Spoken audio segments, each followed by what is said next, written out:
Hey everybody, let's talk about the LQ4 crankshaft. If you've never seen one, then this is what you need to know.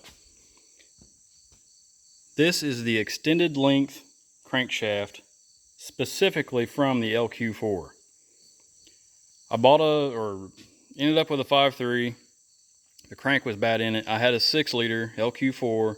The crank was okay in it. I went ahead and took the crank from the 6-liter, put it in the 5.3 for right now.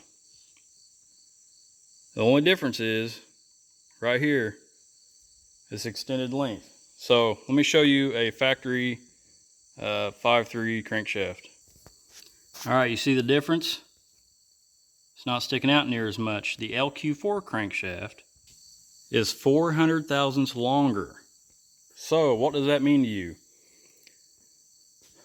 Pretty much the crankshaft and the stroke is fine for a 5.3 or an LS1, 6-liter, any of those, but you have to make sure that you use that crankshaft with a 4L80E, a Turbo 400, Turbo 350, a Power Glide, any of the older transmissions.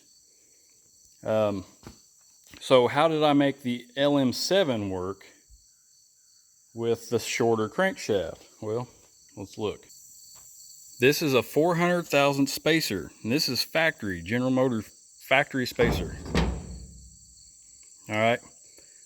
After 2002, I believe it was, General Motors went back and they shortened up the crankshaft in the 6-liter to make all the crankshafts the same. They had the same stroke anyways, except for the 4.8. So what we ended up with was just an additional part with this flat flex plate. It's not like the other flex plates that are got a dish to them.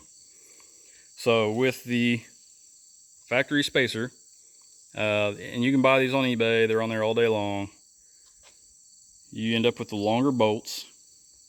Okay, so now I'm going to take this flex plate, get rid of the spacer, put it on this engine with the longer crank, and I'm going to use the shorter bolts.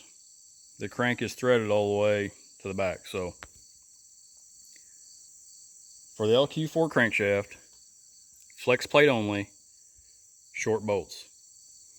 To run a Turbo 400 on an LM7, okay, Turbo 400, we'll be using the same flat flex plate, the 400 thousandth spacer, and the long bolts. This is the LM7 I just blew up. Short crank. All right. The new 5.3, long crank. Got any questions, let me know, but those are the difference. LQ4 only is the long crank. Unless somebody tells me otherwise, there might be some other engine out there that does fancy stuff. Another thing you might want to keep in mind, the flex plate bolt holes for the torque converter, you may have to slot them. You can see I slotted, not that one, but these ones. Just depends on the converter you have. Just keep that in mind. Okay, hey, got any questions, let me know.